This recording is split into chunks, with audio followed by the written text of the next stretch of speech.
Olha, nesta quinta-feira, inclusive, está sendo realizada, a Marcha para Jesus, que é um evento que reúne milhares de pessoas aqui em São Paulo, que faz um trajeto pelos principais pontos da cidade e tem um palco montado bem ali na Zona Norte. Vários políticos já passaram pelo local. A gente estava até reparando, Nelson Kobayashi, que nos anos anteriores, e aí a gente tem algumas imagens recuperadas enquanto o pessoal vai fazendo essa Marcha para Jesus, que reúne milhares de pessoas e também integrantes da igreja evangélica aqui do país nesse dia muito importante e que também já entrou para o calendário nacional, mas que num ano eleitoral, diferentemente de outros, a presença de políticos é muito mais intensa. Normalmente, um governador participa, às vezes tem um prefeito, presidente da República. Neste caso, por exemplo, Luiz Inácio Lula da Silva não participou da Marcha para Jesus, mas enviou seu ministro Jorge Messias.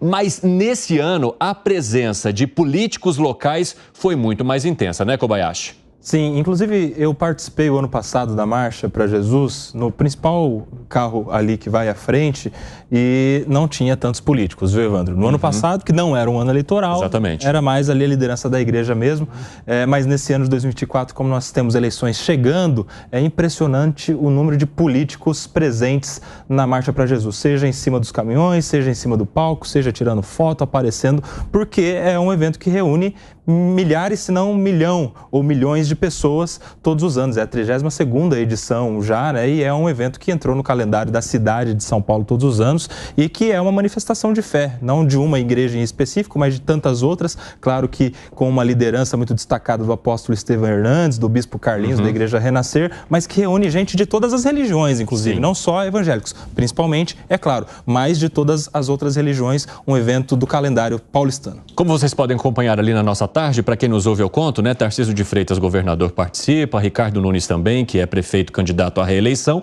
Os candidatos Boulos e Tabata Amaral não devem participar, não estavam com previsão de participação, mas sim para a parada LGBTQIA+, que acontecerá no domingo, os dois devem participar. Então são dois eventos muito próximos em que há a divisão aí dessas agendas, pré-eleitorais desses pré-candidatos às eleições municipais aqui de São Paulo. Ô Jackson Vasconcelos, por que esse público evangélico, ele é de tamanho interesse para esses políticos que agora concorrem ao pleito municipal?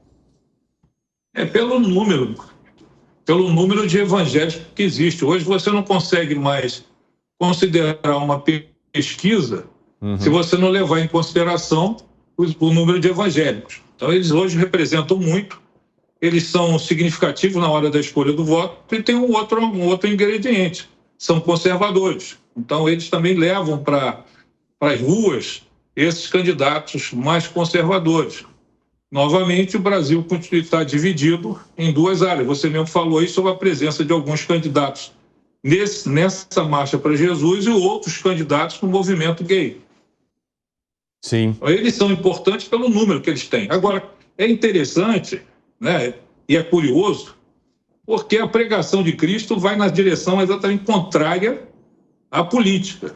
Esse é um fato que a gente tem que chamar a atenção, porque a mensagem de Jesus Cristo ela é muito clara.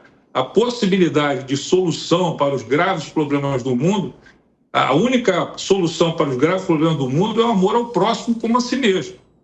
A política ela entende que ela tem que resolver outros problemas, já que esse não se resolve.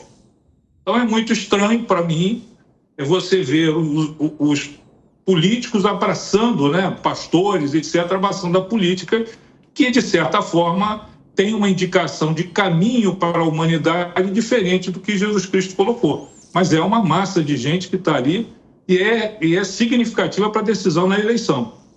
Essas imagens de agora são ao vivo, Tem shows ali na Zona Norte de São Paulo, se não me engano é no bairro de Santana, e milhares de pessoas, como a gente pode ver por essas imagens do alto, acompanham agora esse evento que já marchou também por várias ruas e avenidas aqui de São Paulo. Fábio Piperno, aproveitando esse comentário aqui do Jackson Vasconcelos, você entende que, embora tenha entrado no calendário nacional, faça parte, já seja uma tradição para o público evangélico de todo o país, em alguns momentos ele vai se misturando mais intensamente com a política brasileira?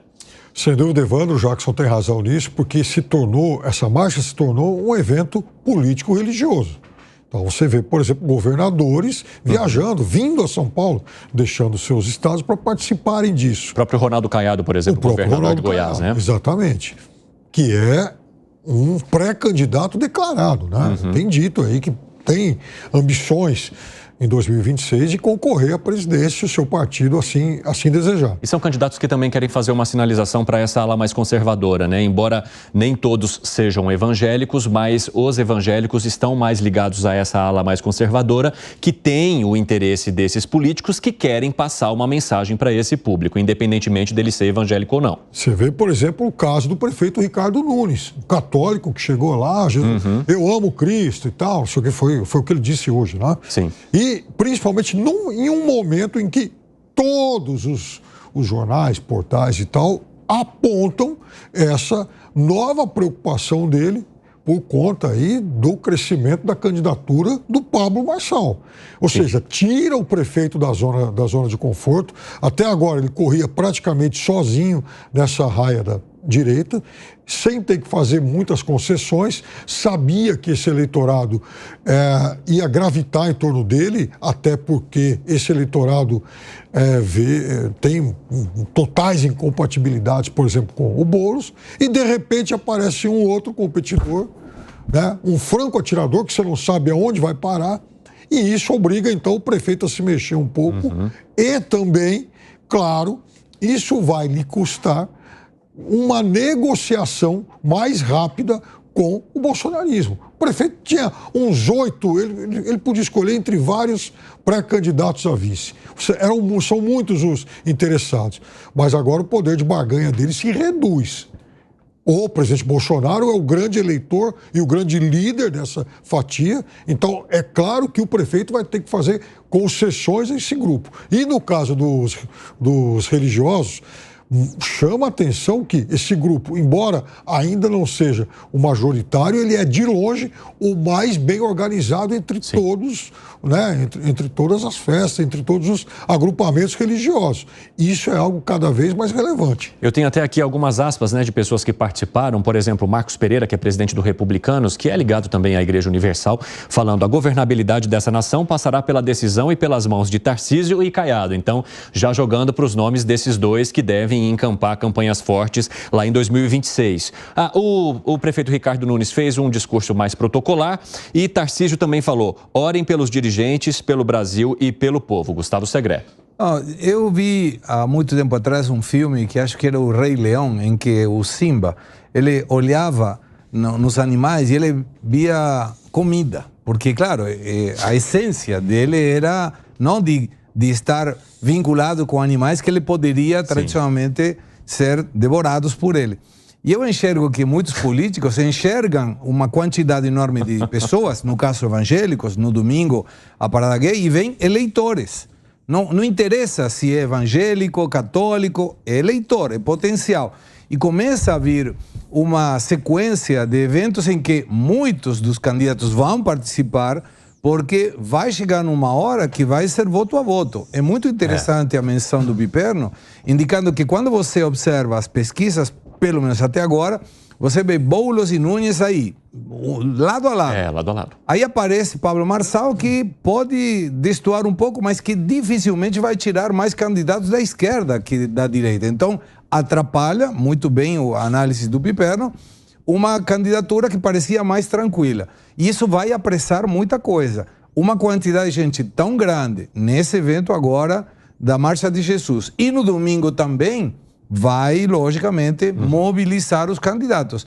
Mas é uma pena. Eu gostaria que todos eles fossem na Marcha de Jesus e todos eles fossem na parada gay. Não vejo nenhum problema com isso. Exatamente, né? Porque eles vão precisar também administrar para todos e não só para um público. Arremate, Nelsinho, porque daqui a pouco a gente vai voltar mais nesse assunto. Sim, é só para dizer que, de fato, há, nesses momentos, principalmente em ano eleitoral, a gente começou falando isso, um oportunismo ali, uma oportunidade dos candidatos ou pré-candidatos se colocarem na visão dos seus eleitores. Mas também a gente não pode desprezar de que há aí um ponto de identidade muito claro entre o que pensa boa parte desses candidatos, a sua ideologia, as suas propostas, com o que pensa o público religioso. Estou falando que é muito mais fácil um candidato conservador ir em um público que não quer aborto, que não quer liberação de drogas, que quer preservar a Constituição tradicional, no conceito mais antigo do casamento, do que em uma parada homoafetiva, Claro. uma parada gay, onde todos esses valores são inversos, né? Eu não estou falando que é certo, que é errado nesse momento, sem nenhum tipo de juízo de valor.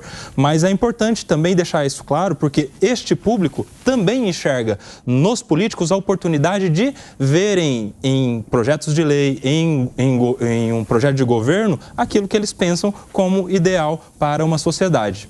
Quer arrematar algo, Piperno? Quero, é importante isso que o Nelson falou, porque, veja, é óbvio que em um ano eleitoral há o oportunismo dos políticos, é fato. Estão falando para uma plateia muito grande.